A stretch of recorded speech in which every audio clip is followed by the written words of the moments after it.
Okay, now that we are all seated, let me thank you for taking your time to be with us this afternoon for the launch of the USAID Winrock International Supporting Victims of Violence activity. Before we get into our proceedings, we are going to be observing, what is our protocol with the playing of the national anthems of the United States of America and Jamaica. So I'm going to ask everybody to join me and stand as we play the national anthems. Also going to ask that persons put your phones on silent or on vibrate. If you're a doctor and you're on call, we understand, but we still don't want the program to be disturbed. We are actually live streaming on PBC Jamaica and their various platforms, so we understand how that will affect the live stream. So let's pause for the playing of the national anthems of Jamaica and the United States of America.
We remain standing for the playing of the anthem of the United States of America.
You may be seated.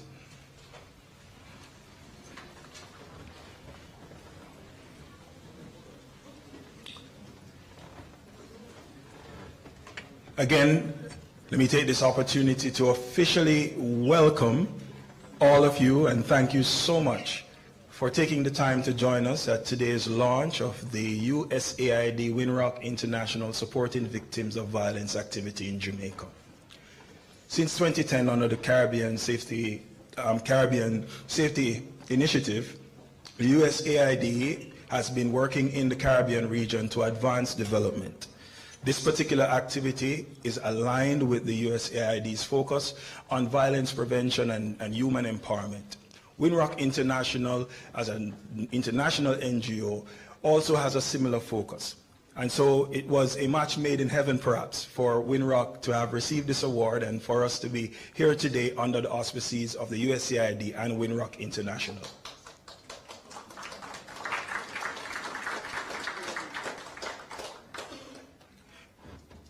I think we are all aware that Jamaica currently is facing a challenge, not just in relation to crime, but in relation to violence. And so the supporting victims of violence activity is taking place at a critical juncture in Jamaica's development. We recognize the need for greater support to victims of violence in our society, and also to strengthen the supply side of victim support that is offered by our ministries, departments, agencies, and our NGOs and CSOs, community organizations that are working to ensure that communities are strengthened and develop the agency that is needed to carry on sustainable development. This launch activity will provide you with more information about the work that we'll be doing under the what I will call SVOV in short. It's very hard to keep saying supporting victims of violence activity in Jamaica.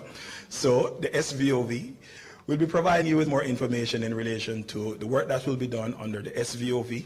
And we thank you so much for the support that you will be giving us over the life of this project. I want to say that I was thinking that we should just close the room and keep everybody in here for the rest of the week, because I guarantee you that if we do that, we will come up with the solutions needed to transform Jamaica. We have every single development agency, whether international development agency or a MDA or a local partner that you could think of represented here today, great minds and years upon years of experience in the area of development. And we have the ambassador for the United States of America here, so we won't be short of resources to advance our great plans. Fortis cateris ceteris non potest. Anyway, ladies and gentlemen, I have said enough. Welcome, welcome, welcome. The first person I will be inviting to bring greetings is Ms. Nina Etimezian, Associate Vice President for Human Rights Education and Empowerment with Winrock International. She took the time to travel all the way from Washington, D.C. to join us for this launch activity. So I'm going to ask you to make her feel the warm Jamaican welcome, right? Put your hands together and welcome.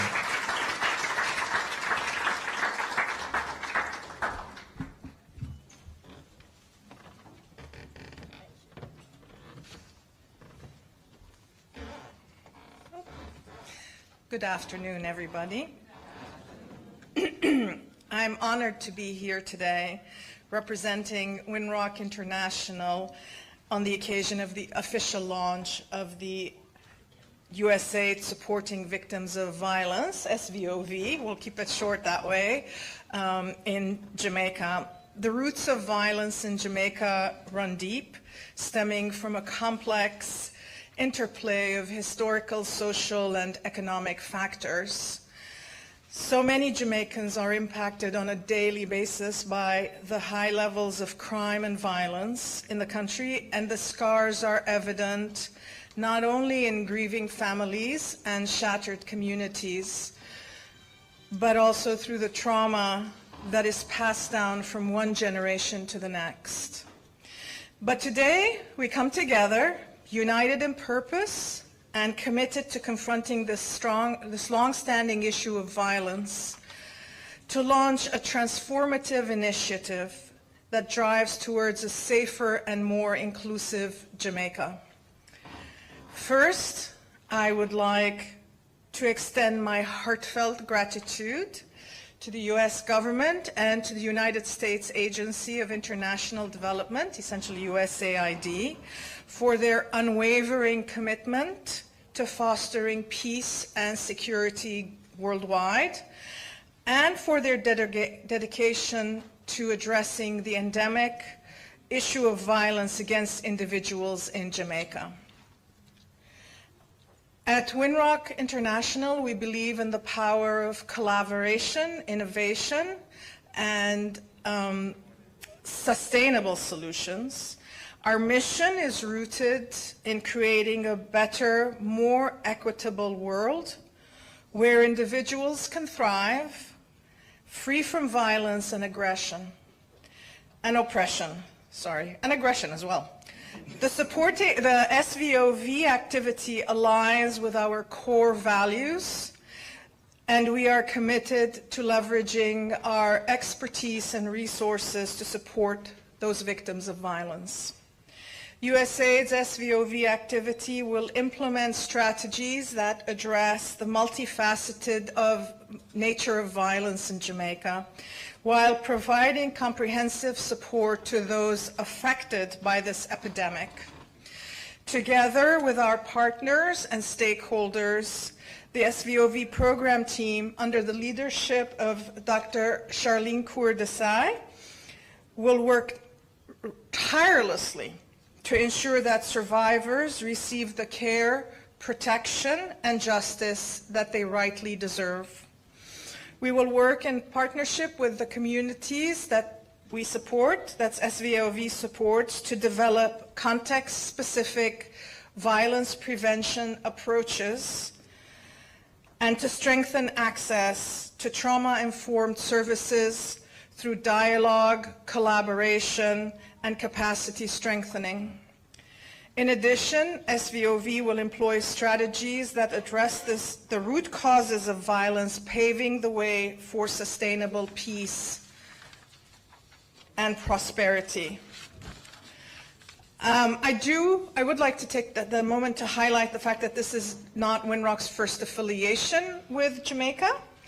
Winrock has supported several successful programs in this culturally rich island nation, including biofuel development in the early 2000s, child labor prevention and reduction as a part of the U.S. Department of Labor-funded Clear 2 initiative, and most recently the Jamaica-U.S. Child Protection Compact project that addressed the complex issue of child trafficking, from prevention and protection to prosecution and survivor support.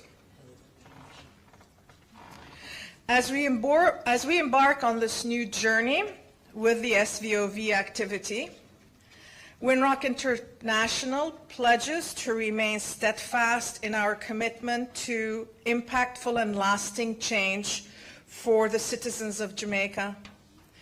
I extend my deepest appreciation to all who have contributed to making this initiative a reality: the Government of Jamaica, USAID, Winrock International's Jamaica SVOV team, including our backbone partners Eve for Life and Rise Life Management Services.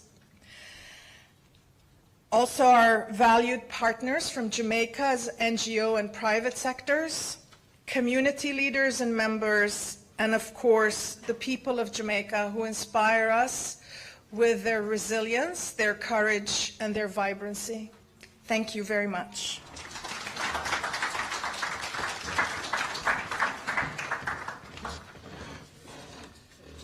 Thank you so much. Put your hands together one more time. We can do better than that. There's no new taxes. No tax on the applause. All right, so earlier I'd mentioned to you that we have a lot of persons in the room who are movers and shakers in the field of development here in Jamaica and also globally.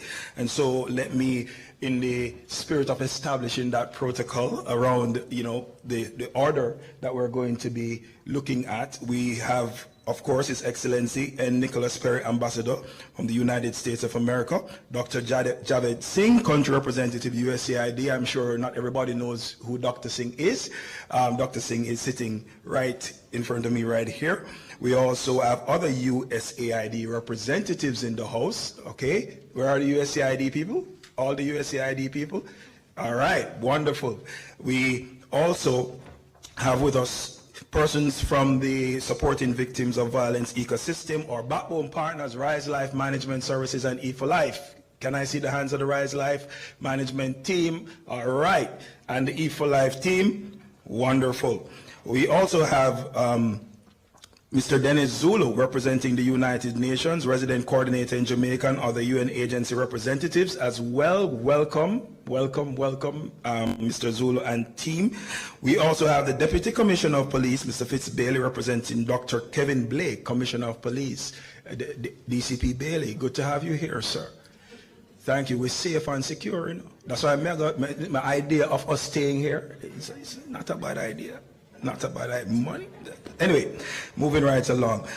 We have our representatives from various government ministries, departments, and agencies. You have all had an opportunity to view some of the displays that are there from the various organizations. We have the Ministry of Justice through the Social Justice Division, Victim Services Branch. We have the Child Protection and Family Services Agency and the Jamaica Constabulary Force, the Center for Investigation of Sexual Offenses and Child Abuse, as well as the Community Safety and Security Branch.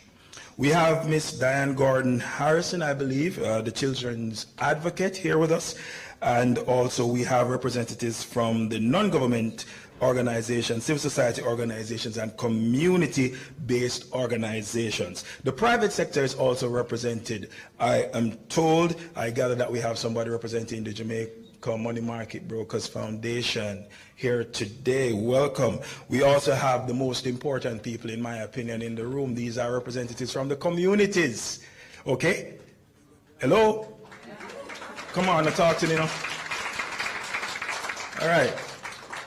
I did tell you earlier that the Honorable Minister Chuck will be joining us a little bit late, but we also have representing the Leader of the Opposition, Mrs. Patricia Duncan Sutherland. You're here representing the Opposition Leader, and you're looking quite lovely, I must say, representing the Opposition Leader. Thank you. That's why you're there, Mr. Singh. Okay, beautiful. All right, so in terms of the persons in the room and the protocol that we would have established around that, I want to spare the persons who are at the head table from the burden of having to go through all of that again. Would you mind if they just observe the protocol that has been established? Say yes, no, please. Yes. Thank you very much. So the burden of going back through the protocol is no longer yours. Wonderful. I like when we're compliant like that. And we work together. Teamwork makes the dream work. Well, the next person who we're going to hear from is our ambassador, Ambassador N. Nicholas Perry. He was confirmed by the U.S. Senate to be ambassador to Jamaica on March 10, 2022. He's the first person born in Jamaica to hold this position, by the way. Hello.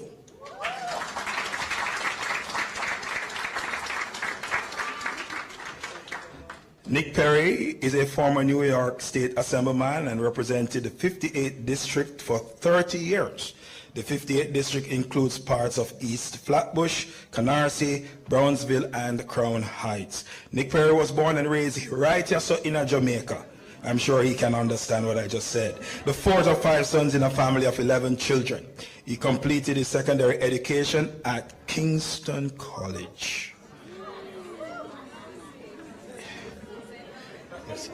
You want me to say it again? Fortis Cateris Ceteris Non Potens, where he attended on a full scholarship. He worked for the Bustamante Industrial Trade Union before departing for the United States in the summer of 1971. Upon arrival in the United States, Perry volunteered for the Selection Service and was drafted into the U.S. Army and served 2 years on active duty and 4 years on reserve status. Perry attended college at the GI Bill, graduating from Brooklyn College with a BA in Political Science and later studied for an MA in Public Policy and Administration. After college, Perry became involved in community organizing and gained recognition as an effective advocate in his community. He was appointed to the local community board, where he demonstrated such leadership skills that he was elected board chairman and re-elected to 5 consecutive terms. Quite impressive. Ambassador Perry was first elected to the New York State Assembly in 1992. In November 2020, Perry was re-elected unopposed to his 15th consecutive 2-year term. He was cited in New York media as the winner of all winners in the November 3rd general election. Perry received the highest vote total of anyone running for legislative or executive office with 99.85% of the votes in the Assembly District 58. That's amazing. As an assemblyman, Perry was the Assistant Speaker pro tempore and served on the committees on Ways and Means, Rules, Codes, Labor, Transportation, and Banks. He was also regional vice chairman of the National Black Caucus of State Legislators. Ambassador Perry is married to Joyce Nehemiah Bear, and they have 2 children, daughter Novali Indira and son Nicholas Alexander. They have 1 granddaughter, Justin Skiles. Ladies and gentlemen, it is my privilege and also my pleasure to introduce to you our ambassador, N. Nicholas Perry. Put your hands together.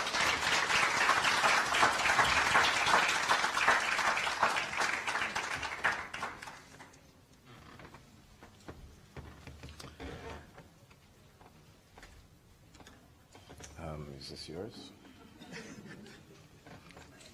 So I don't touch any of the wrong buttons.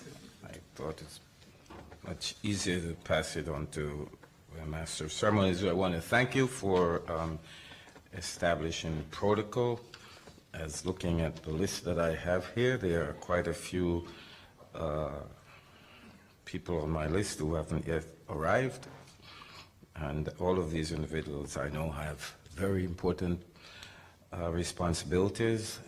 It's often a challenge to keep your schedule as put together by the people who work with you and for you.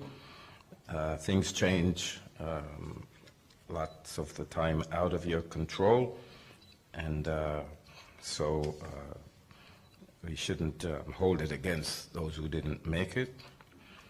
I'm looking forward to see Minister Chuck, who attended Kingston College with me, and haven't seen him for a while except on TV.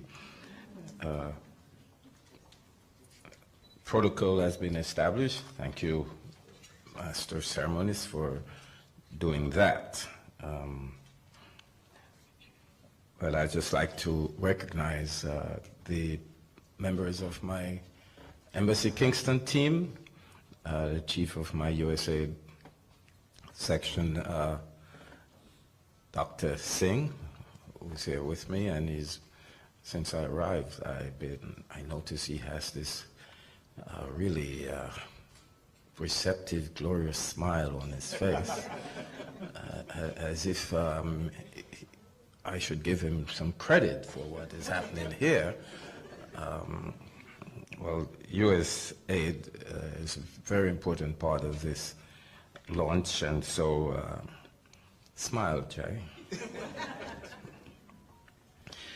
So it is a real pleasure for me to join with you this afternoon for the launch of the USAID Jamaica Supporting Victims of Violence, SVOV, project. Indeed, this is a groundbreaking initiative signed in July 2023 and funded by the U.S. Caribbean Basin Security Initiative. That's a program and a big section of embassies around the world that's usually referred to as CBSI.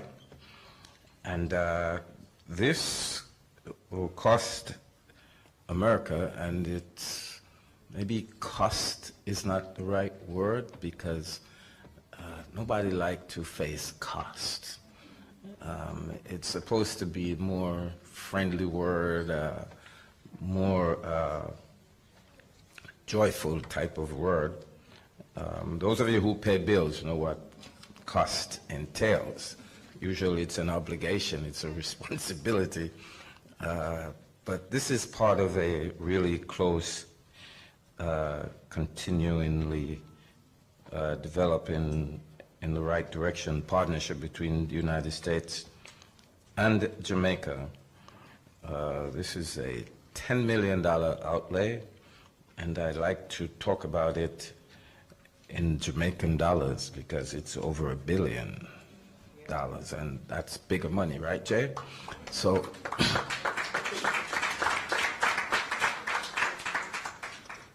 so when you're talking about dollars, there is no need for you to distinguish between Jamaican and American dollars. So we have a $10 billion, over $1 billion investment through the CBSI program that will go towards this initiative.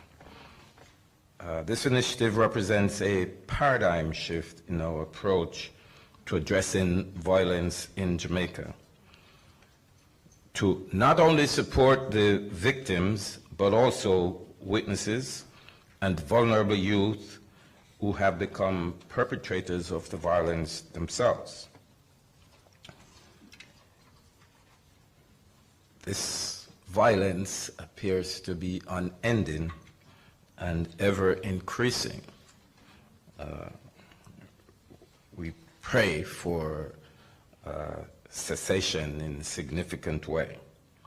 The U.S. remains committed to partnering with Jamaican authorities to improve citizen security by strengthening policing efforts, enhancing border security, and promoting community-based interventions.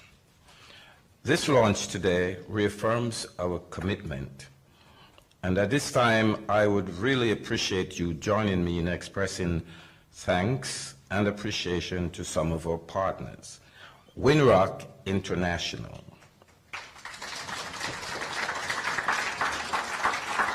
our biggest partner, Government of Jamaica, and those hardworking, dedicated, committed civil society organization members, those who toil sometimes in the field, volunteers, they don't get paid.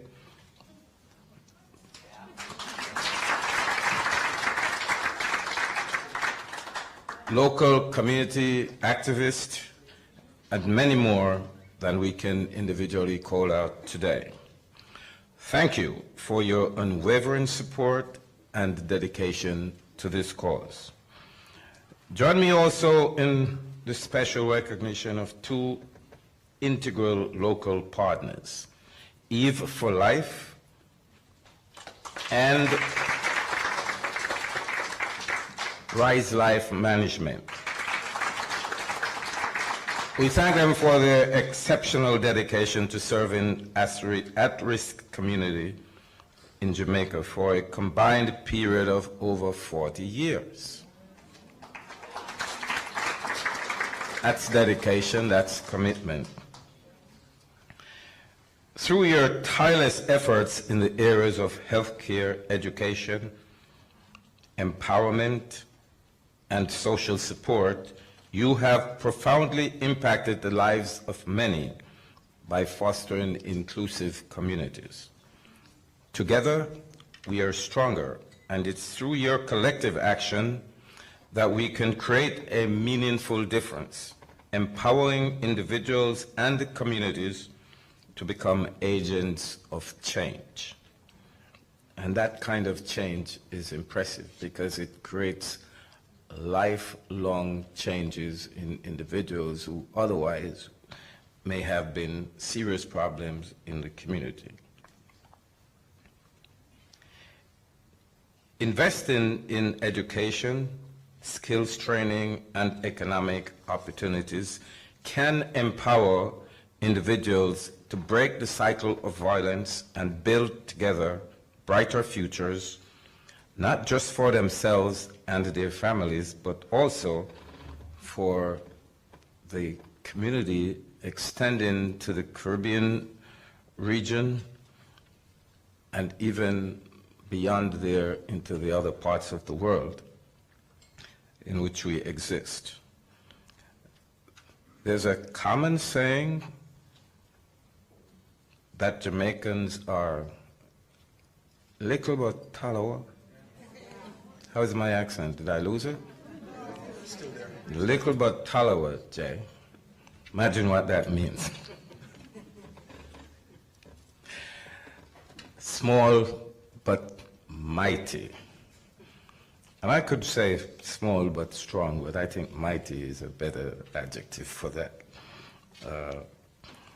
And this is really true. I can testify to that. Resilience is at the core of the Jamaican spirit, and together we can harness that resilience to overcome one of the greatest challenges that we face: the devastating effect of crime, which far too many Jamaicans continue to experience. As we launch this groundbreaking activity today, let us also look to the future with hope and determination. There will undoubtedly be challenges along the way, but I am confident that with our shared commitment and perseverance, we can make a difference that will endure and grow over time and spread across the region where violence is a challenge all around. Let us continue to work hand in hand, bridging divides and building bridges of opportunities for all Jamaicans. There will be challenges along the way, but I am confident that with a shared commitment, we will achieve the goals that we have set. Together, the United States and Jamaica can brag about the closeness of our relationship. It is no secret that we work closely together on behalf of our people, Americans and Jamaicans. And that is why I'm standing here today to share with you the assurance that working together, we'll be doing all that we can to create a Jamaica where every individual can live free from violence and fear, and where every dream for every Jamaican is within reach. That's our commitment to our partner Jamaica. That's our commitment to the people of Jamaica. I have no doubt that ultimately we can achieve that goal.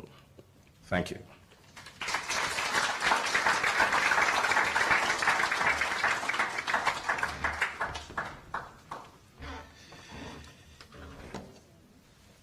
Thank you very much, His Excellency Nicholas Perry, Ambassador of the United States of America to Jamaica.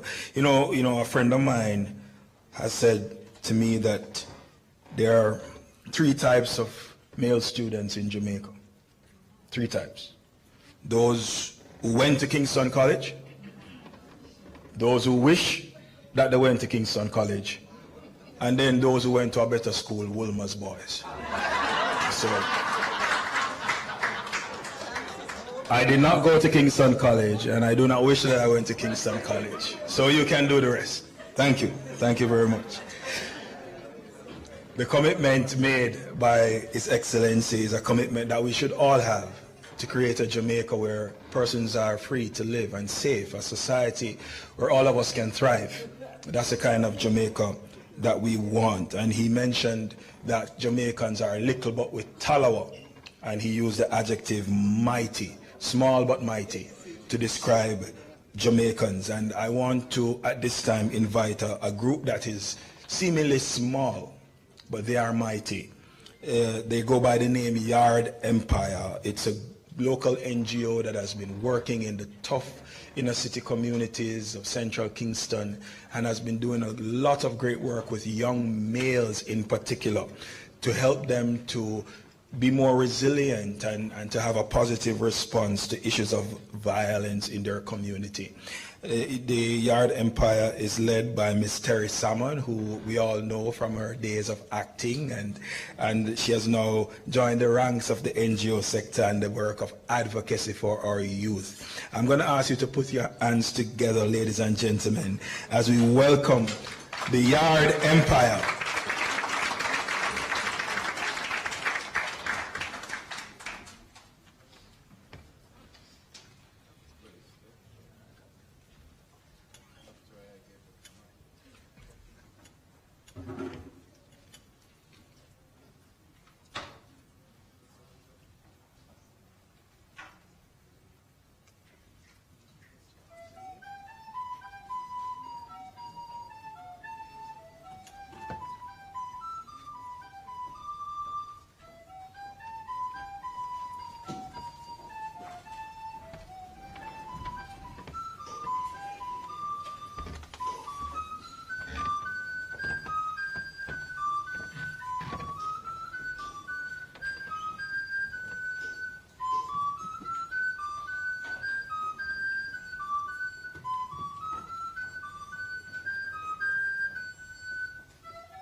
I was looking in the audience and I saw some people. The temptation was there. Yes, but as good Jamaican Christian folk, we yield not to temptation. You know, we know how it goes. Yes, wonderful, wonderful. Listen, these are young men from the community of Parade Gardens. Put your hands together for them.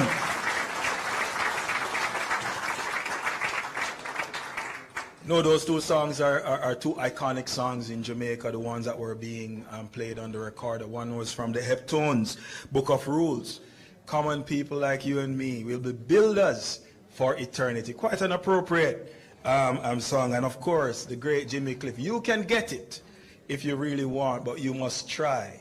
Try and try. You'll succeed at last. Wonderful, wonderful renditions. And then the drumming. You know, you're going to have to teach me how to beat the drum, because I can't play an instrument to save my life. Anyway, ladies and gentlemen, we have with us now the Honorable Delroy Chuck, Minister of Justice, who, as we were told earlier, is also a graduate of Kingston College, where he served as deputy head boy and received a scholarship to the University of the West Indies Mona campus, where he received an honors degree in special mathematics. I bet a lot of you did not know that. His hard work and keen attention to detail paid off when he became the Jamaica Rhodes Scholar in 1973. He went on to St. Catherine's College at the University of Oxford, England, where he completed a degree in law. Armed with his wealth of experience and extensive knowledge, it is in the area of the judiciary and the legal system that Minister Chuck has found his passion and niche, thereby distinguishing himself as an attorney at law since 1982. He was consultant on the judicial system and legal aid in Jamaica, the author of many published papers, and also author of two books, Should We Hang and Understanding Crime. Minister Chuck has worked steadily at various levels of the political and governance system. With his mantra over the formative years, and I will have to read it because it's here, the brave may fall, but never yield. Mr. Chuck's commitment and dependability can be seen in the many areas where he has served. He has served as research coordinator on the Committee on Capital Punishment in Jamaica in 1979, the chairman of the Penal Reform Committee in Barbados, 1980, university nominee for the Committee on Constitutional Reform, and member of parliament for the constituency of North East St. Andrews since 1997.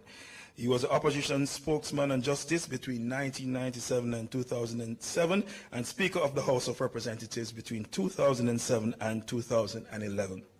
In 2011, Minister Chuck had a short stint in the office of the Minister of Justice. In February 2016, he was again assigned to the portfolio with the mammoth responsibility of providing a law-abiding society with an accessible, efficient, and fair justice system for all. Over the years, Minister Chuck has served as a teacher in mathematics, senior lecturer in law, columnist for the Gleaner newspaper, and commentator on social, political, economical, constitutional, and legal issues. Minister Chuck is the husband of Gloria and father of 4 daughters, 1 grandson and 3 granddaughters. He enjoys tennis. It doesn't say if it's watching or playing. And likes to read and listen to music in his quiet time or hang with friends of his choice. I want you to put your hands together, ladies and gentlemen, and welcome the Honorable Delroy Chuck, Minister of Justice. Thank you, Damien. For the record, I was once a competitive tennis player, but I only play at it now and watch it. I understand. First of all, let me apologize for being late. I was at a Judiciary Strategic Planning meeting, and I could not avoid being there and to at least indicate to them that we hope funds will be available to carry out their strategic plan. I think all protocols have been observed, but I would like to identify members of the head table, including my Fortis brother, Ambassador Perry. Also identify a few members I see, friends in the audience. DCP Fitzbailey, nice to see you, sir. The Children's Advocate, Ms. Dan Harrison. And also my good friend, Patricia Duncan Sutherland. I know she lives in my constituency, and I have no doubt she has voted for me over the years.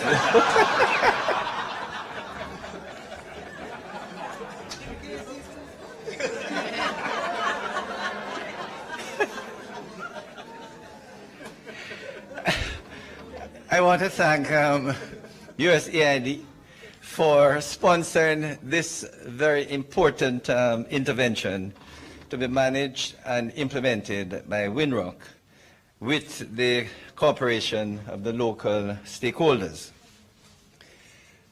I would like to say to the Winrock team, you don't know what you're getting into. Violence, sadly, is a part of our DNA. It's not only a cultural problem, but it's rooted in religion. The feeling is that unless you use the rod, the child will be spoiled. And so, even though we beg that children should not be caned, spanked, or any form of violence to be used on them, it is built into far too many of our parents, especially single-parent families, mothers, who don't have fathers around to scold and speak to their children. The easiest way for the mothers to deal with it is just to pinch ears, hit in the head, use a whip. And sadly, we see far too many of these young people who are brutalized.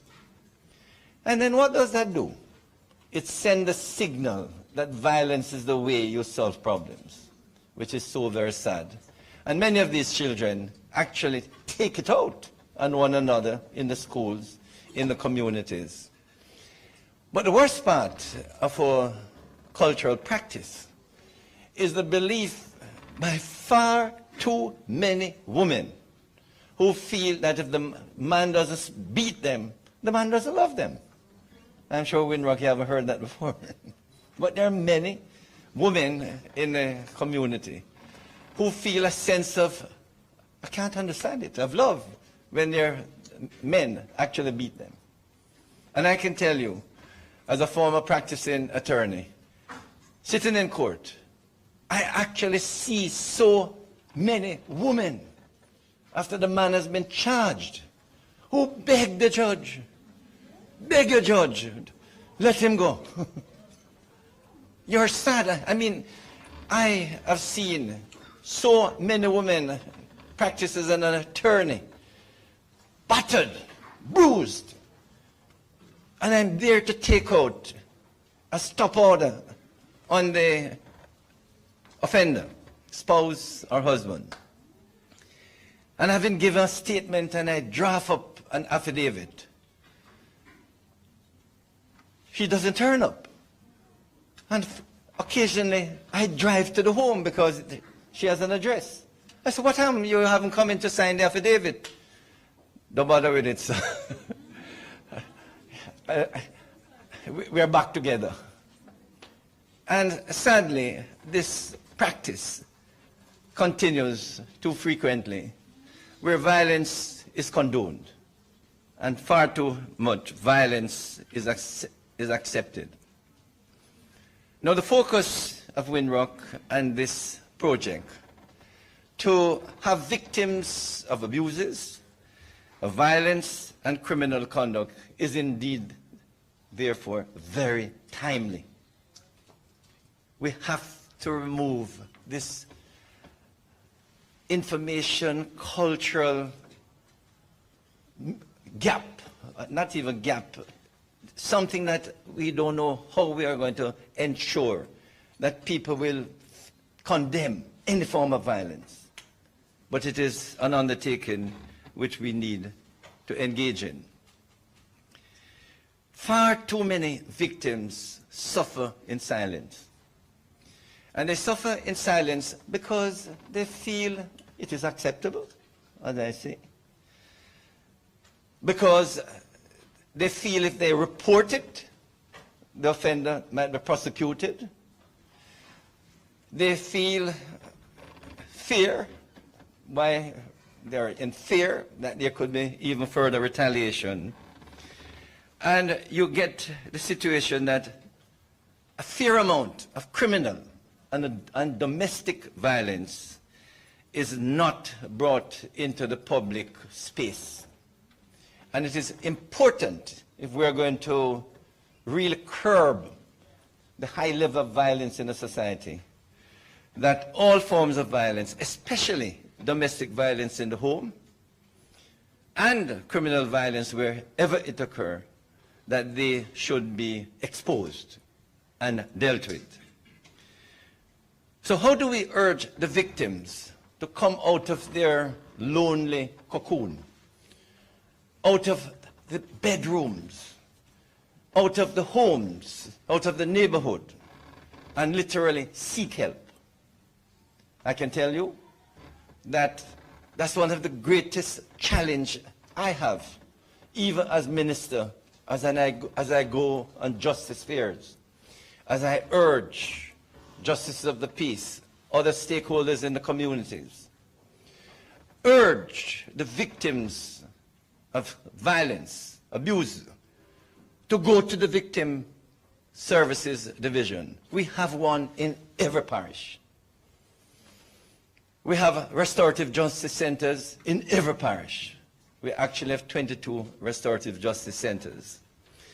And if you take the opportunity to just call the victim service offices, we will send a counselor to you to listen to your case. I beg, I urge, don't be that lonely victim of abuse and violence. Yes, it could be your spouse. Report it to the victim service offices. Even if you don't come in, you can get counseling virtually. But most importantly, how can we help you, the victim, to be able, if possible, to restore that relationship with the offender?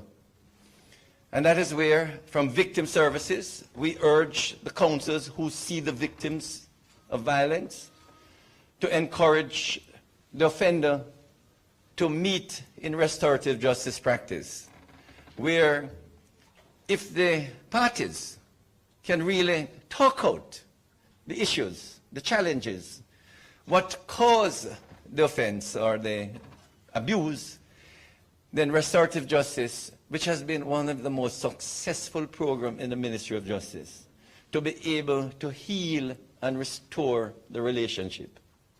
It has happened, it is happening, and we hope it will continue to happen. And that is why, when I heard of the program, I was very happy to see that we at the Ministry of Justice will be very keen and eager to participate with you, because we have the services to really heal the violent and other conflicts that can bring back parties together and make Jamaica a safer place. So we at the Ministry of Justice will be very happy to work with you, with your stakeholders and you, Winrock, to make sure that a significant amount of the violent conflicts and all of the abuses which occur daily, that we can stop and remove and eliminate as much of them as possible.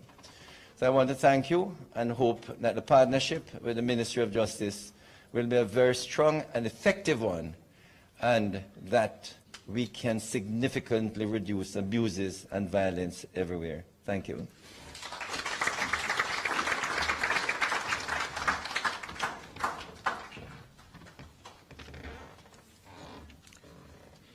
Thank you very much, Honorable Minister Delroy Chuck. We're reminded of the realities that we face in our society, where a lot of victims, at the point of making the report and getting an affidavit signed or whatever it is, decide that they won't continue. one of the things that we want to do with this activity is to give agency to persons who are victims, so allow them to have a voice, to speak, to get support, to find help, and to strengthen the services, Minister, that exist within the ministry's department and the agencies of the government, the Ministry of Justice in particular.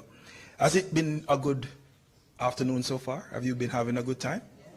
Good? You good? Everybody all right? Good. Yeah, man, I like that. I like when the people out there so feeling or me feeling up here so.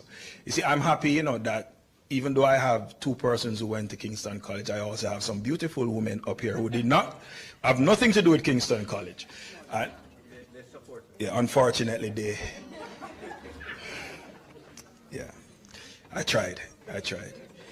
Anyway, we've heard a lot from, you know, Miss Etimesian representing Winrock International, from His Excellency Nicholas Perry, and of course from the Honorable Minister Chuck. And we are about to hear from Dr. Charlene Cordesai, Chief of Party for the SVOV activity.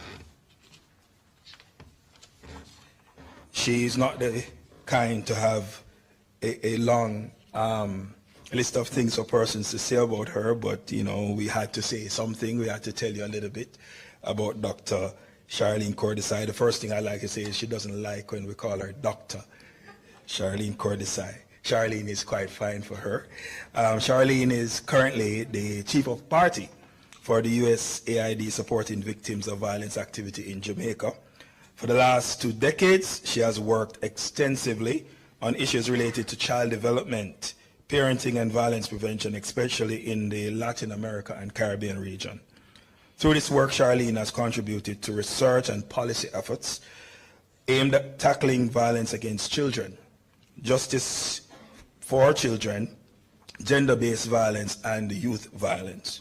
Charlene holds a bachelor's in psychology from McGill University in Canada and an MSc in sociology, social psychology specialization from the University of the West Indies, Mona.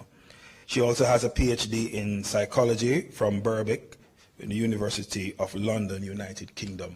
Charlene is also a family person. It would be wrong for me to tell you how many children and grandchildren the Kingston College gentlemen have without telling you that Charlene is married and has 2 beautiful daughters who she loves dearly.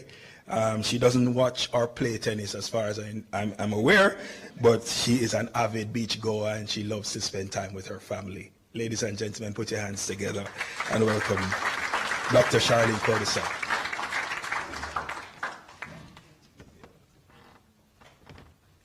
Hello, good afternoon, everyone. Thank you so much, Mr. Master of Ceremonies.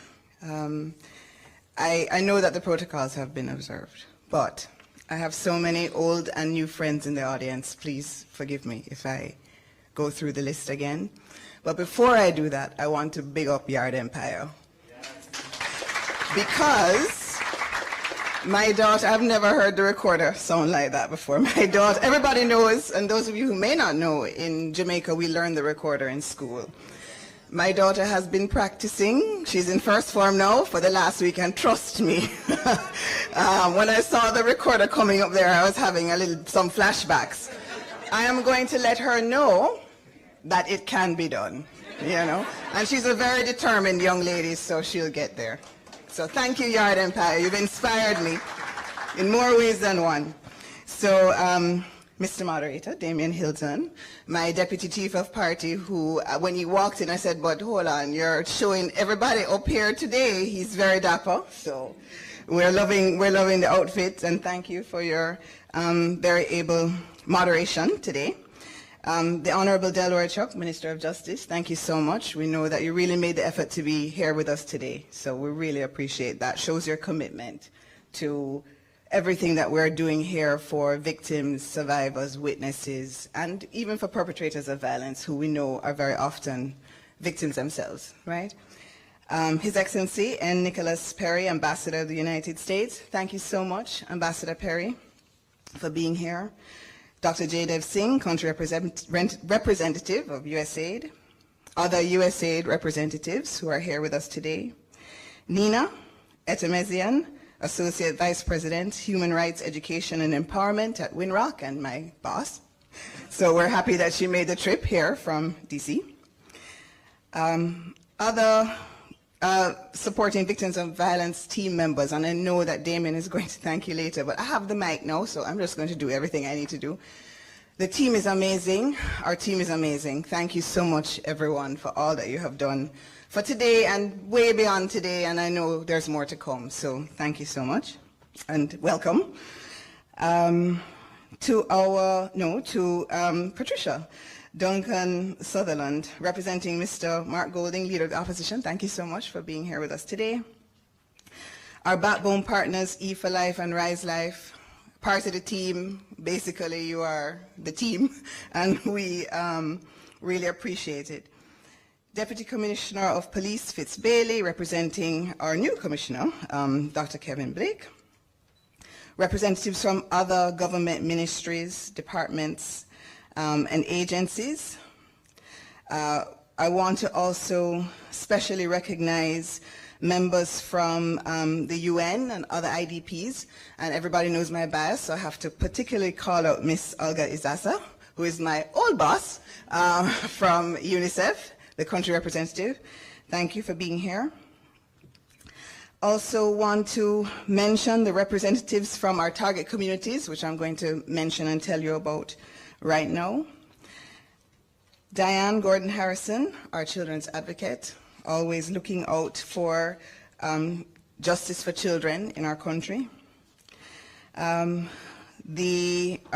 Representatives of our non-government organizations, civil society organizations, and community-based organizations, the private sector, guests who are here with us today, other distinguished guests, really all of you, members of the media, young people, welcome. Today, I'm going to just be walking you through this activity. I'm going to try and keep it short and tell you, ooh, not working? This one? You know, everything works. There we go. Is that you doing it, Romaine, or? No, it's me. Okay, great.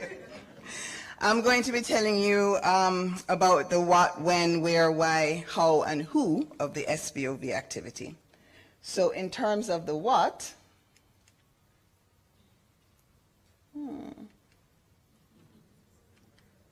okay, press down, not across. That's the trick.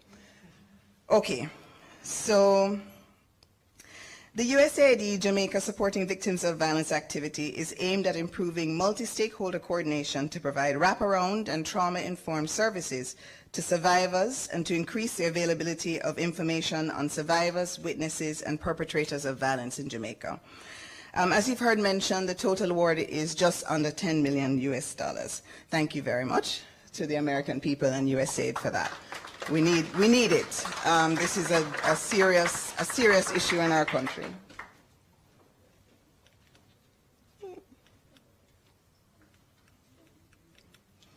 Okay, Romaine, you may have to just do it for me. Yes. Okay. All right. So in terms of the what, the main goal is to strengthen local government and civil society efforts to support victims of interpersonal and collective violence in hotspot areas. Next slide. Okay. Yep, next slide. Our first objective is to expand survivors and witnesses' access to some of these wonderful services that, for example, Minister Chuck was talking about. And we want to do two things. So you got to press for me, right? We want to improve attitudes. No, go back. Thank you. Yeah, we love technology, but it doesn't always work when we need it to, so bear with us. There we go. There we go. All right. Improve attitudes and behaviors towards violence. And, you know, Minister was talking about a lot of some of these harmful norms that we need to try to, disrupt some of these things. Secondly, we want to, I think I need to go for my paper.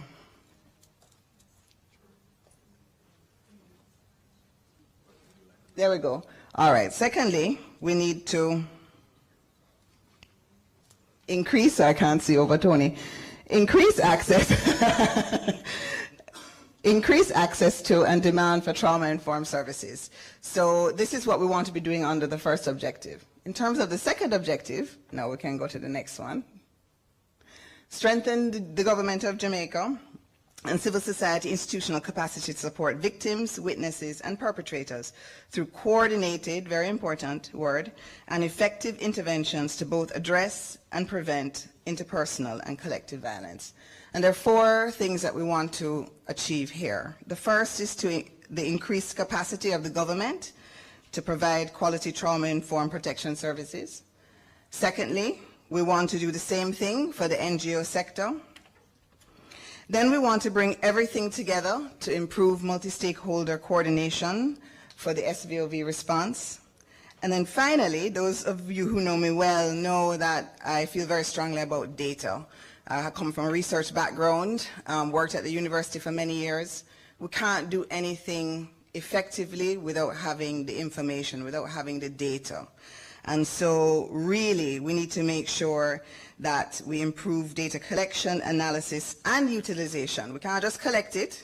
We have to also analyze it in a timely fashion, and we have to make sure that we use it to improve the services that we are trying to deliver for victims of violence. Okay, next slide. When? This is a 4-year activity, and we actually we signed the agreement on the 10th of July of last year, and we will be going until 2027.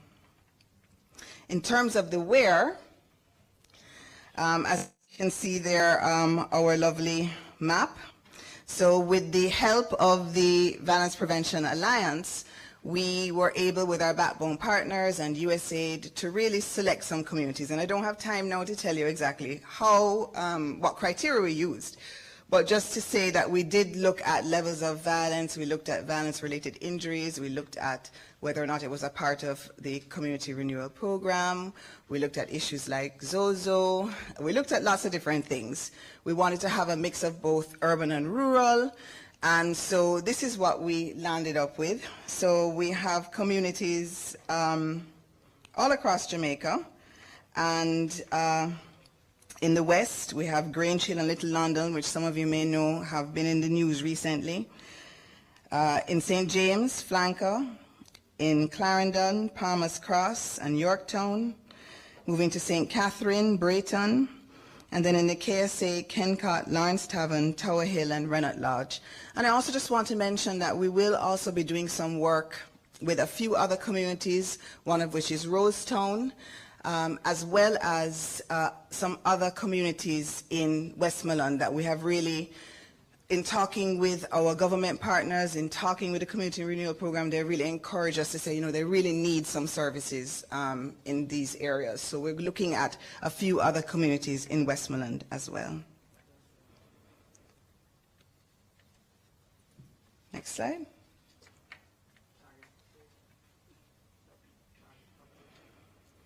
Okay, and now I've lost my thing. Okay.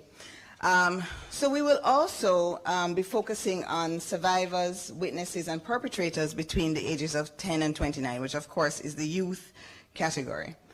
We want to focus on youth because of their high rates of exposure to violence. We know that in Jamaica they have the highest rates of perpetration and victimization, but also they have the best potential to disrupt the cycle of violence. And so we really feel strongly about working, and of course we can even go younger if we really want to work on this issue. So we're looking at that. Next slide. Now why? We've been hearing a lot of reasons why, but just bear with me. All you have to do is scan our newspapers on any given day, and you will see that you know, violence is really one of the most serious, most critical challenges that Jamaica is facing. In 2023, Jamaica had the highest homicide rate among 20 Latin American and Caribbean countries. 80% of the homicides were classified as gang-related. And as I mentioned before, the main perpetrators and victims were young males between the ages of 15 and 24. So this is a very serious situation. In about a 2.5-year span, the National Children's Registry received over 41,000 reports of child abuse. Okay? And with the help of our friends from UNICEF in their recent multiple indicator cluster survey, we see, and Minister Chuck was speaking about this, that 76% of children between the ages of 2 and 14 are experiencing violent discipline by their parents and caregivers on a regular basis, usually in their homes. That's an extremely high number. And it used to be higher, so we are improving. But the truth is that it's still way too high. 21% of adolescent girls between the ages of 15 and 19 report having experienced sexual violence. And 1 out of 10 adolescent girls have been forced to have intercourse in their lifetime. And so, I mean, we know that this is something that we really have to work on. I'm hoping that my presentation will come back up very soon. But another reason why we need to do this is because at the start of this activity, we did a situation analysis where we, with the help of the Violence Prevention Alliance, tried to look at what was happening in our landscape, what was happening in the ecosystem as it relates to responding to victims of violence. And we found that while there were a lot of strengths, there were also many gaps and many challenges that we have to face. So just bear with me one moment. Since the presentation is not back up. I'm a teacher for many years, so I never go anywhere without the paper versions of things.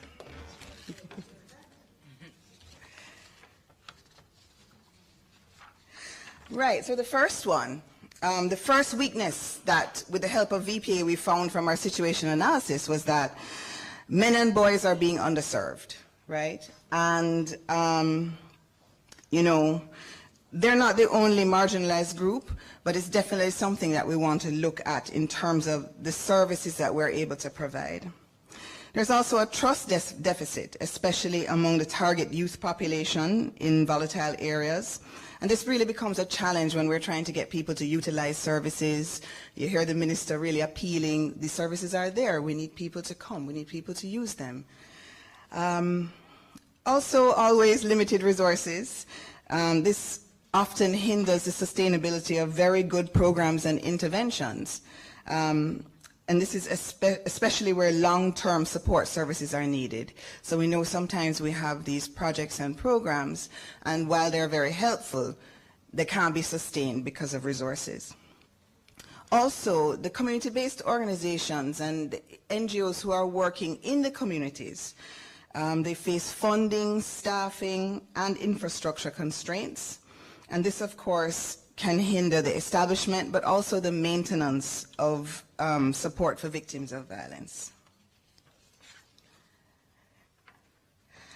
There are also lots of gaps as it relates to coordination and collaboration, and we know already some of the problems with this. This is going to lead to issues, gaps in service provision, so we may not be providing all the services that are needed. But also it leads to duplication of efforts, which is something I get particularly frustrated with, as well as working in silos. You know, in Jamaica we have scarce resources, we need to maximize it. And so good things are going on, but how do we work better together to make sure that we are actually supporting and getting the help to the people that need it? We also discovered in the situation analysis that trauma-informed care is limited, especially for active community leaders, volunteers, and some civil society organization staff. They themselves are also in need of care.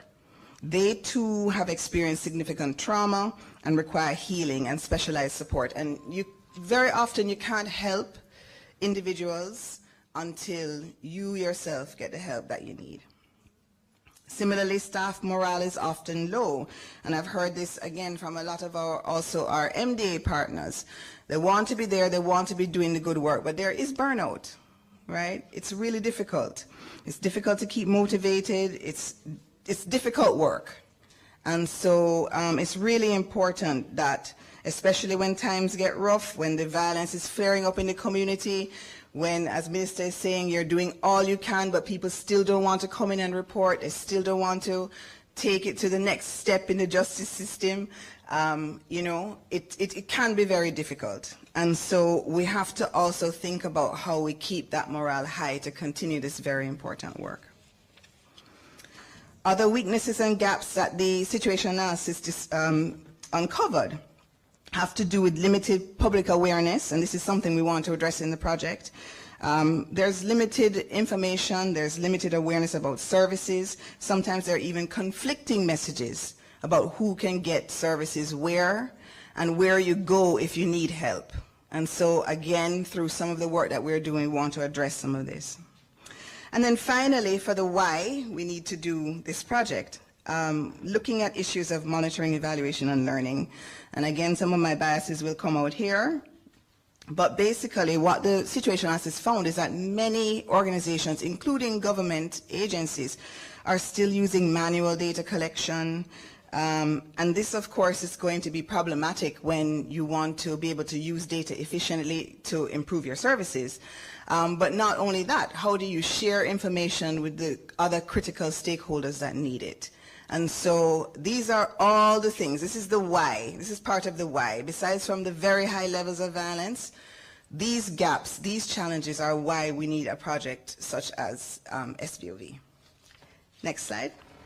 So I've told you all of that, but now I'm going to tell you a little bit about how we propose to tackle this issue. And you can see on the screen, hopefully, yes, our strategic approach, which the first thing is we want to disrupt entrenched norms that stigmatize victims of violence and normalize abuse, and instead, and Damien mentioned this earlier, support survivors to reassert agency. So it's going to be survivor and trauma informed, and I'll tell you a little bit more about that in a minute.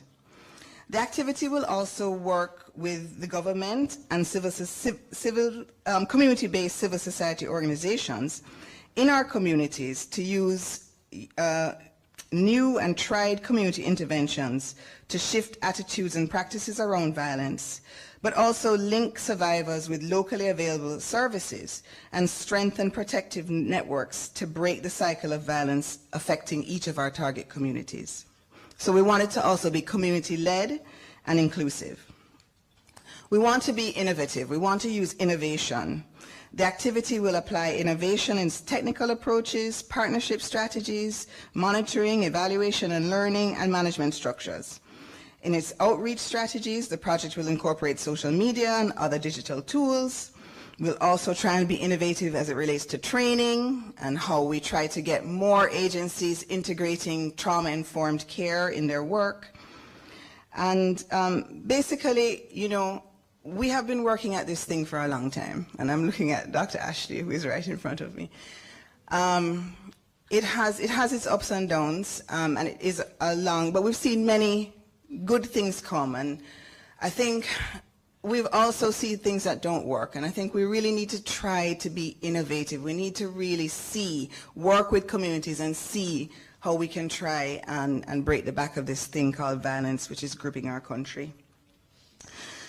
And part of that is the last approach that I have here, which is really to build up and strengthen our local organizations. We have wonderful NGOs, we have wonderful community-based organizations, youth groups that are doing amazing work, but they need the support, they need their capacity to be strengthened, and this is the only way that we can really sustain any gains that we make through projects like this. And so a huge, huge part of this SBOV activity is working closely with organizations, not just our two backbone partners, but with smaller organizations at the community level to help them to build their capacity to continue this work, to make different linkages, and so that when WinRock and USAID and this project is over, they can continue the gains that we have made, hopefully made. I want to mention just a few other components in the activity. The first one is GESI, or Gender Equity and Social Inclusion. So this activity has adopted a cross-cutting approach to improve gender equity and social inclusion in all our activities, including our awareness activities, prevention, and protection services. We mentioned that we want it to be survivor-informed, and so we have a survivor advisory group. I always say the wrong thing. Advisory group. And I think we have some members with us here today, so we really want to especially thank them. And this is going to be an advisory and accountability mechanism that will ensure that the activities and the interventions that we are implementing are reflective of the experiences and the realities faced by survivors and others with lived experience, and that whatever we do is truly responsive to their needs. So we feel very strongly about that. Also, we're going to be, as I mentioned before, big on localization and collective action. So we have a small grants program that we're going to be focusing on local CSOs and CBO actors who are already working in the violence space in our communities, and we want to make sure that they get some additional funds to do some of this work. But also, we're going to be working with the community leaders and community members to prioritize those things that are important to them for their community culture. We're going to try and build initiatives around those things and then bring all of the actors together to the table to see how we can ensure that those particular initiatives can be implemented, that we can monitor them, that we can evaluate them, and then if we see that they're working, that they can be sustained over time. So that's, again, a very big part of what we're hoping to do. Localization is also extremely important, I know, to USAID. And so in the spirit of that, we're making sure that we're building up the local capacity to continue this work. We're still in phase 1 of our project, still in the how. And so we're working on our baseline assessment, and situation analysis is almost completed. We're doing lots of work planning with all stakeholders present. I mentioned we're setting up our survivor advisory group, and we're doing broad stakeholder engagement, and I feel so blessed and happy to see so many of you here in this room today. Those who we know are key stakeholders that we have to work with on this project. And then in phase 2, that's when we're going to really have the active community entry, community participation. We're going to be doing our collective action initiatives and basically going to be doing active implementation of the activity. And then finally, I want to tell you a little bit about the who. So, of course, I have to shout out Winrock. This is our team.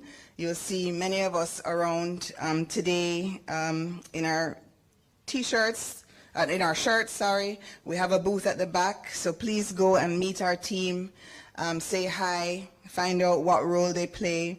As I mentioned before, it's a dream team. I really feel so lucky to be working with them.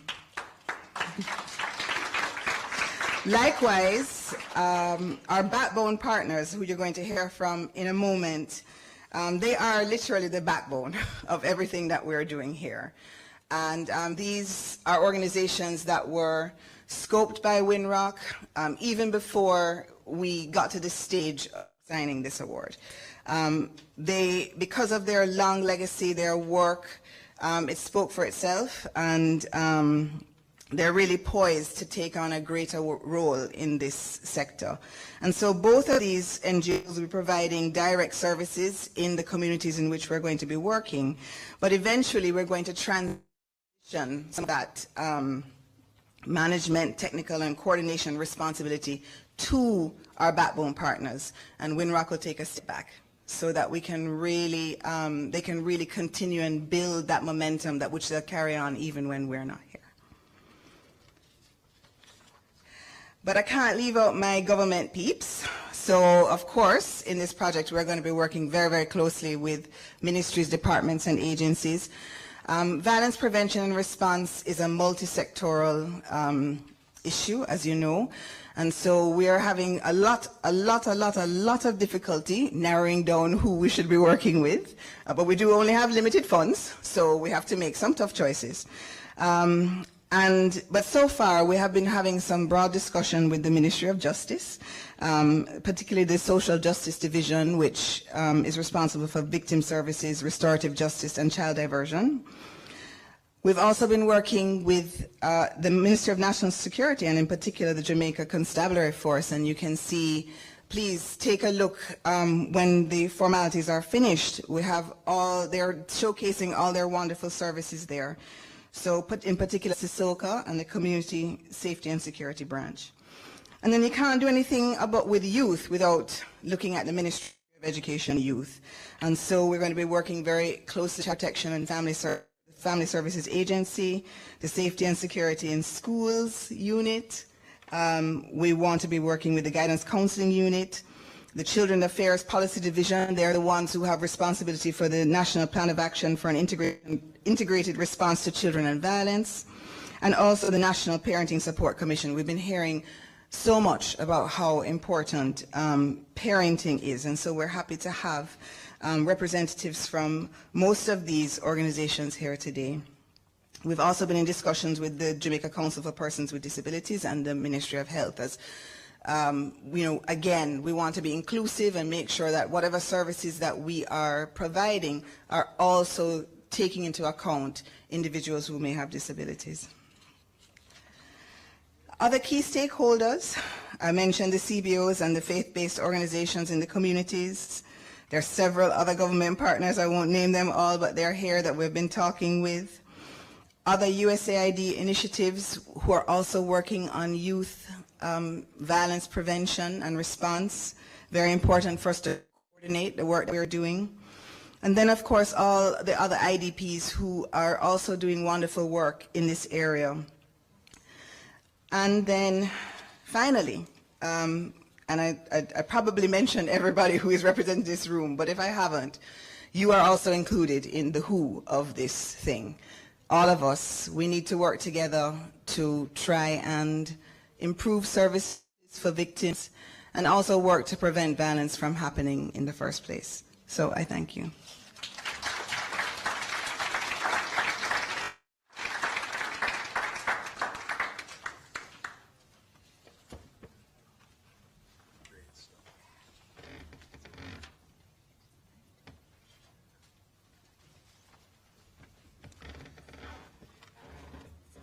Not just because she's my boss, you have to do better than that.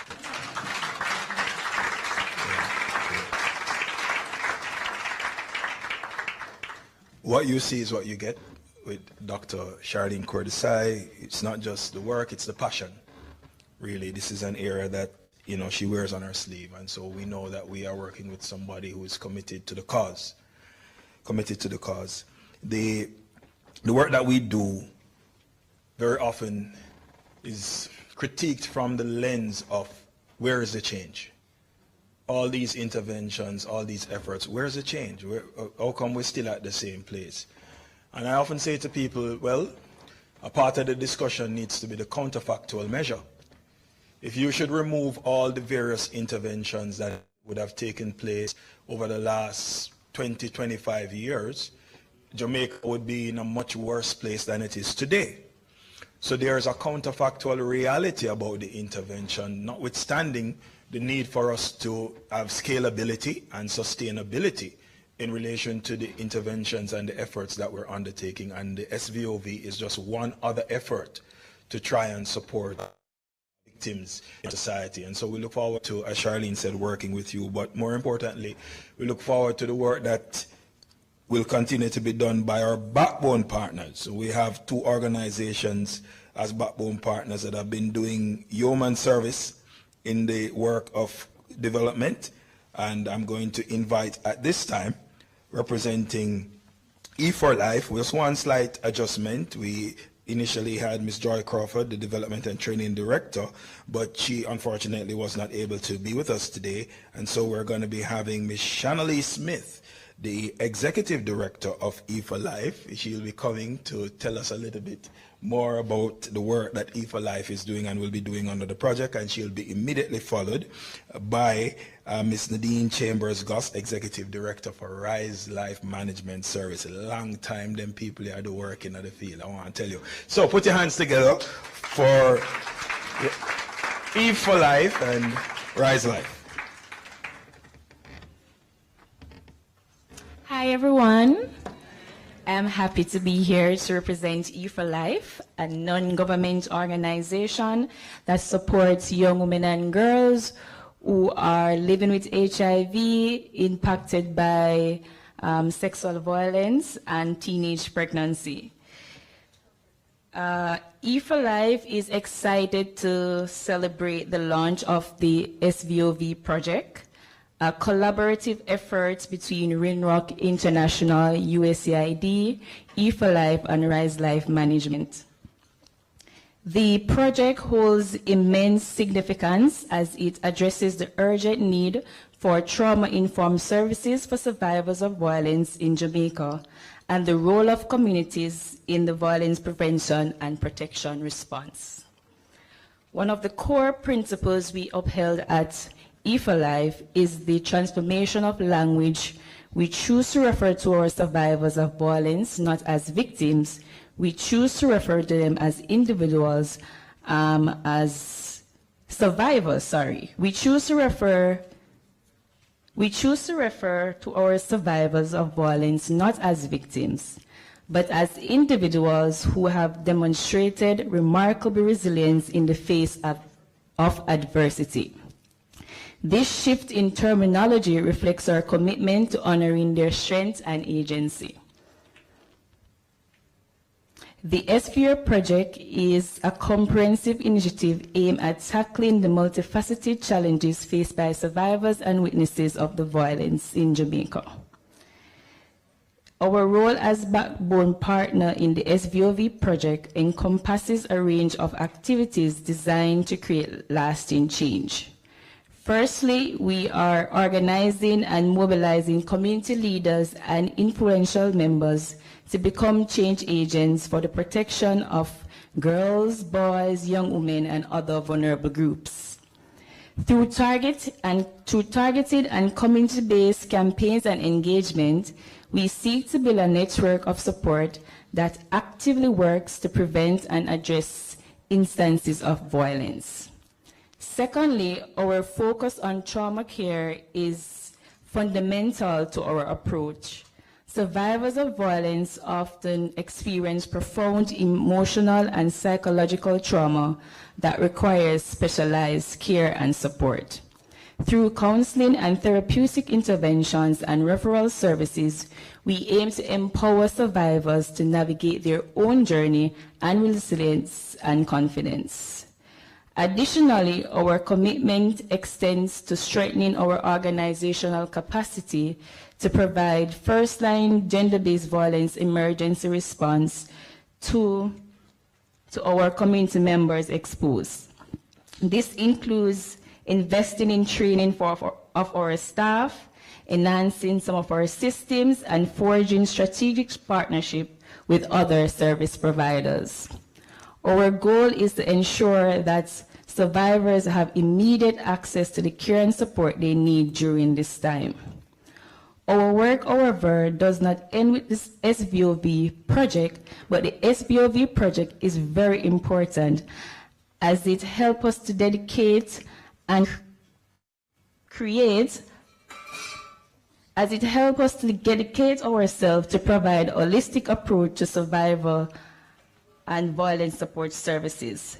This includes education programs to prevent future violence, economic empowerment initiatives to promote financial independence, and community engagement efforts to foster a culture of respect and equality. E4Life welcomes the partnership with Rise Life Management Services, USAID, Rinrock International, and all our partners here, extending gratitude for their unwavering support towards the SVOV project and beyond. Thank you.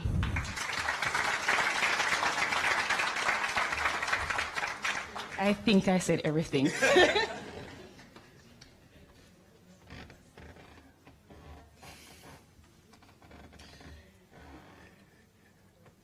I don't want to say anything because I know you have a lot to say. So, Thank you, Mr. Master of Ceremonies. Ladies and gentlemen, it is my extreme pleasure to be here with you this afternoon. And I know our Master of Ceremonies would have already ensured that all the protocols would have been observed. But can I just tell you, it is such a pleasure seeing all of you here this afternoon, because as Charlene said, we really need to find a way that we can work better together so that we can truly serve the people who need it as we try to tackle this monster pervasive issue called violence in Jamaica. So thank you very much. It's wonderful looking down at you. Pat, you stand out, but it is wonderful seeing all these partners, because we will need your support to ensure that this project goes beyond the very limited period that SVOV will be for. So this afternoon, I really want to share with you a little bit about what RISE will be doing under this project. You've heard the term backbone partner mentioned a number of times today. What does that mean? What will we be doing? So I'm just going to give you a little bit of insight. What I want to say up front, though, is that as runs through from even the planning of this project, whatever we do as RISE, we will not be doing alone, but we will actually be assisted by our partners E4Life, and we will also be using our expertise to assist them in the communities that they have been identified to work in as well. So again, the need for collaboration and coordination will run through all of what we do as I read through the different activities. So you would have heard RISE and EVE have been around for a while. RISE has been around for 35 years, starting in 1989 as Addiction Alert. And we have been trying several different projects and programs over the years to tackle this issue called violence in Jamaica. But I don't need to tell you that this is something that is very complex, and it is not something that any single entity, be it NGO or government, can tackle on its own. So again, this is why we all need to really be vested and committed to this project. Now, RISE has been, for the last couple of years, working in violence-prone communities, implementing different interventions, such as Get Towards Gender-Based Violence, violence prevention programs for youth, and also through our programs targeting drug and alcohol addiction, which we know actually sometimes fuel acts of violence. Now, under SVOV, RISE will be working in 5 communities of the 10 that have so far been selected. We know there might be more. So the communities that we will be working in are Rennock Lodge, Grange Hill, Palmer's Cross, Tower Hill, and Kencott, and delivering activities that will seek to, first, build awareness of violence-related issues among citizens by engaging community residents through workshops, different presentations, just to build that awareness as to what violence really means, and to kind of start tackling that entrenchment in terms of our social cultural norms. The next thing that we will be doing is enhancing the capacity of our CBOs, and this will include, of course, our community development committees, as well as faith-based organizations, by delivering training in psychological first aid and safeguarding to 200 members of these entities. We will also be delivering workshops to about 20 CBOs to help them improve their ability to attract and administer funding so they can continue serving their respective communities and residents. So even though we know it is a wholesome sum that has been allocated through this project, we still will need more. That's just the reality of it, but we want to ensure our partners know how to attract that and manage it for the benefit of our residents. Next, we will be delivering educational enrichment and life skill programs to about 100 children of families who've been affected by violence, ensuring that the children and their family members have access to psychosocial support. We will also be hosting residential camps just to give them an opportunity to break from these communities and to further engage with them even more to provide the kind of services that they and their families need. We will also, of course, be focusing on the youths and our youth leaders, and we will be doing this by empowering them I'm sorry, my phone has decided to act up. Right, by empowering them to contribute to violence prevention in their communities through youth leadership training, to about 50 youth leaders, and also by delivering trauma-informed life skills training to 150 youth. And of course, to ensure the sustainability of this, we will be working quite closely with the National Police Youth Club to ensure that this training is amplified across Jamaica.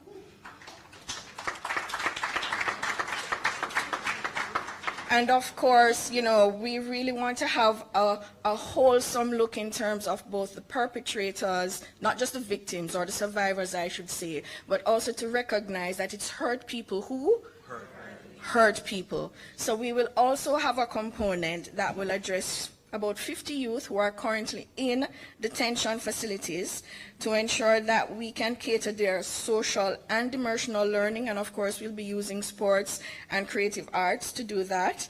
We will also be helping them to improve their social and economic reintegration by using a sports-based model to deliver workforce and employability training, because you know we want them to come back, we want them to do well. So I'm very pleased that through this project we'll be able to provide these services as well.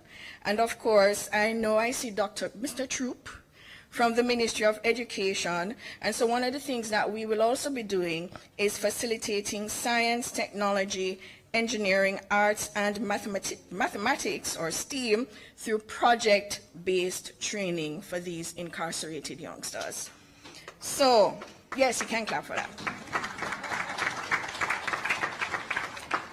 Ladies and gentlemen, it is a lot that we're looking to undertake in this project, but it's because this is the lot that is needed if we are really to start shifting the kind of attitudes that exist currently, and if we're going to be able to build that kind of supportive ecosystem to ensure that we properly serve persons who have unfortunately become victims of violence, to properly assist those persons who are on the verge or who are unfortunately already perpetrators of violence, and of course to ultimately reduce the impact of violence on our society. Thank you.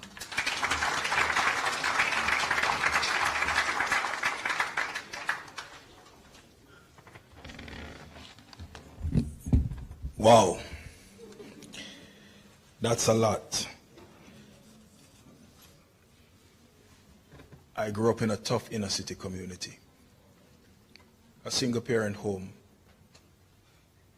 during a time when there was chronic drug addiction in my community. My father suffered from drug addiction at some point, and I benefited from an intervention carried out by, at the time, Kingston Restoration Company, funded by the USAID. It was called the Youth Educational Support System.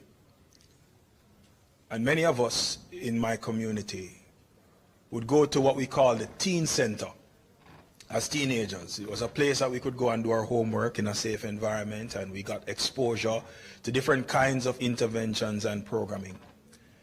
I always raise this in context like this because the question mark around whether or not interventions of this nature are actually working must be answered through examples like myself.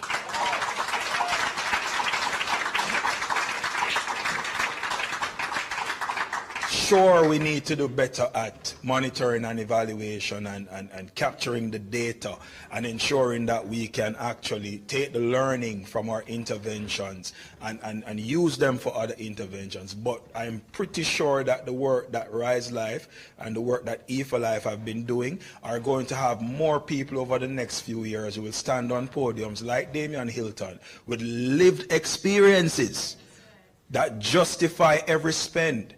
Because if not for that youth educational support system, and of course other things over time, I could have been one of the most notorious. I could have been one of those young persons knocking on your door trying to get in for the wrong reason.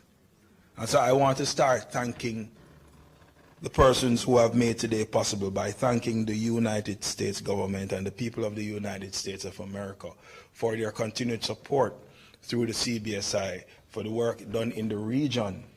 Is excellency in helping to shape and advance development. I want us to put our hands together for the U.S. USAID. The SVOV activity is taking place with a lot of support from the USAID Jamaica, and I want to specifically point out Mr. Kenneth Williams or AOR, because Kenneth is there with us. Kenneth, don't hide. You stand up so that people can see you. We know you don't like the limelight, but our AOR, who has been there with us every step of the way, trying to make sure that we get our I's dotted and our T's crossed, and we really appreciate the support. I also want to point out specifically Ms. Sheba Thomas Gifford, because you see, when it comes on to the communication stuff and making sure that we meet the requirements, the USAID requirements, we don't skip a beat when we have Sheba on our side. Right? So thank you very much, Sheba, for all the support that you have been giving us. I wanted to start with the USAID for the work that they have been doing. I want to also thank, of course, Miss Etimazian. All of us were struggling over that name for a few days, but you have given us an opportunity to learn a new name, to pronounce it properly, but also to benefit from your wisdom and your insights in relation to the development work. Winrock International has been doing development work in over 40 countries across the world, and they're doing work here in Jamaica. We really want to say a big thank you for gracing us with your presence for the launch of this activity. Despite the fact that he is a Kingston College old boy, and that he continues to watch tennis and not play it, the minister took the time out of a busy schedule to be with us today. I've been in dialogue with his team, and at some point we got a little bit nervous, but we were guaranteed that justice would be served. Right? And Kingston College shows up. His Excellency forced me to say that.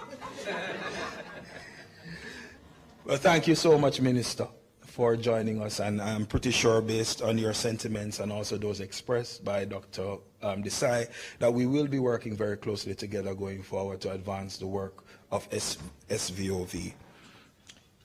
For somebody to have 99.58% of the votes in any election means they control a garrison. Sorry, no, that's not true. But His Excellency, His Excellency not just told us that Jamaicans are little but we're Talawa, but he is Talawa. He is a mighty man, the first Jamaican to hold this office.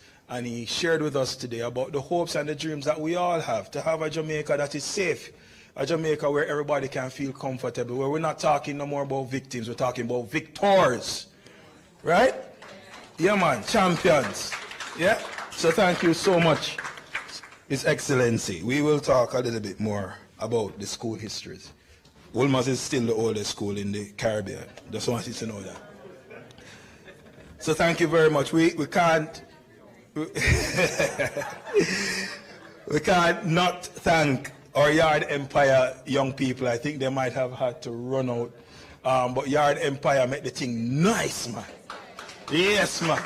They added that cultural component. They added that rhythm, that you know, that spirit of Jamaica, and we really appreciate them. The backbone partners, Rise Life, E for Life. We want to thank them, but we're looking forward to the great work that we'll be doing in the field. You know, we have a lot of work to do, of course. And for those of you who came a little bit late, I did indicate that we are live streaming. We want to thank the PBCJ, who has committed to partner with us on this project and to make the message around reducing violence and promoting peace and promoting conflict management in Jamaica something that every Jamaica can watch, even if they don't have cable TV. PBCJ, free to air. Put your hand together, man.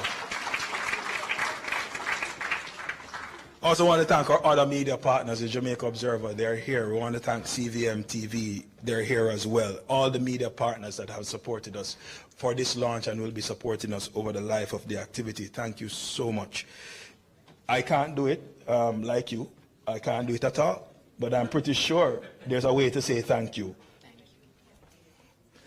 So I want to thank Antoinette A. King, resident Jamaican interpreter. I mean, we just like, we're talking about inclusivity, right? That's not the way you do it, by the way. This is the way you do it. Come on, people. Come on, get with it. You can't let me know these things. All right?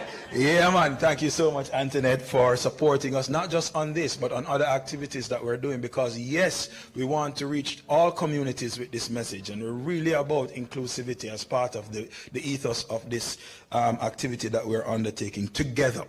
Okay, there are some other persons that I really want to highlight as we continue to, just thank the partners for the support. We have our ministries, department, and agencies that are here, that are showcasing the work that they're doing, and I really want to say a big thank you to the ministries.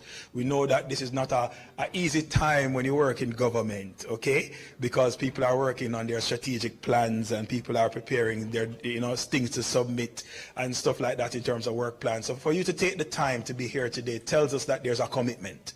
And so we want you to put your hands together for the ministries, departments, and the agencies that are here showcasing their work. And I'm going to ask persons to just take a look at the back when we're done with the formalities. I'm going to wrap up soon so that you can get a chance to do that.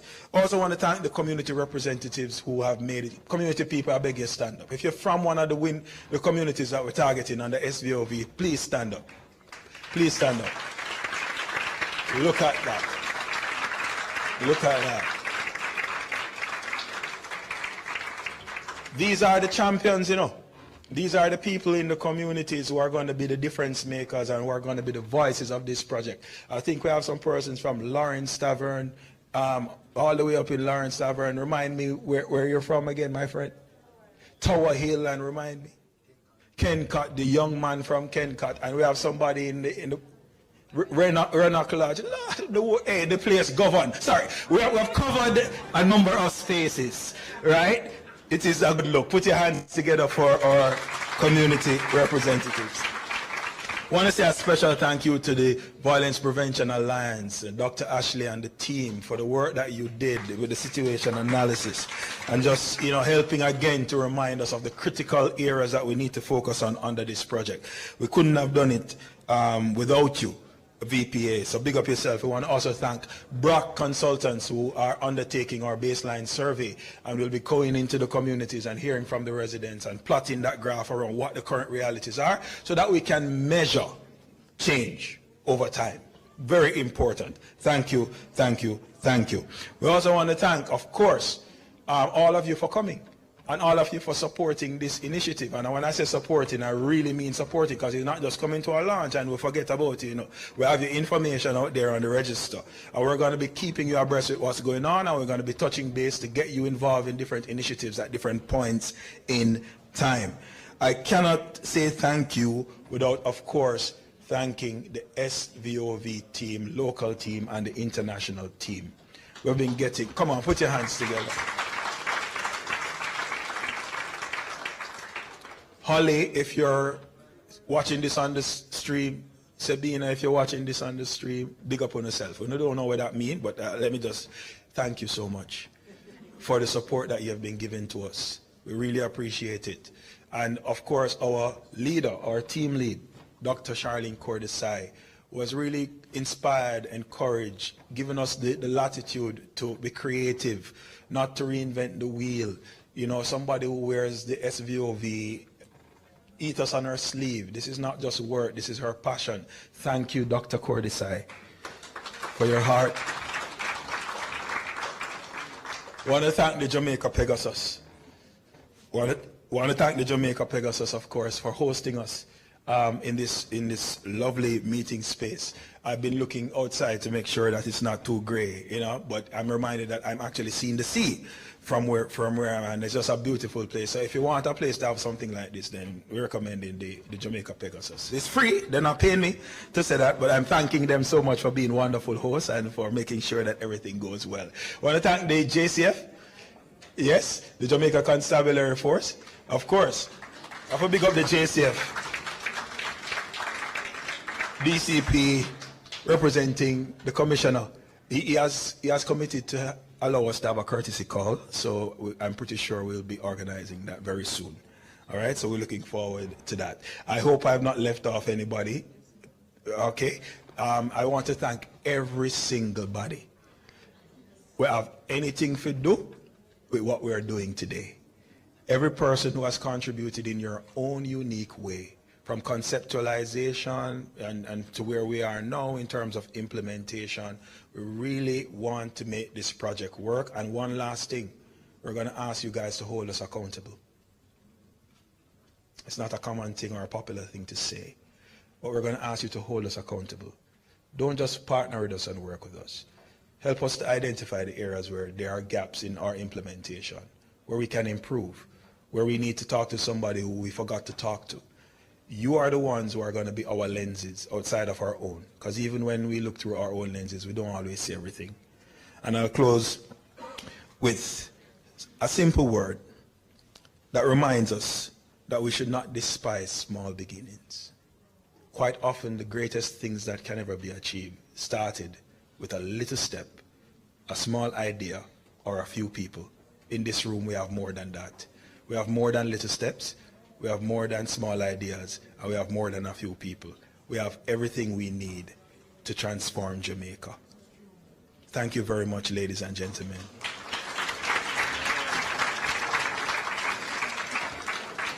We will be having some light refreshments, so please feel free to engage and to take advantage of the refreshments that are available, and also go and check out the different agencies that are here. Please, thank you very much. We'll just have a little photo opportunity with the persons at the head table, so we'll get that out of the way and then we can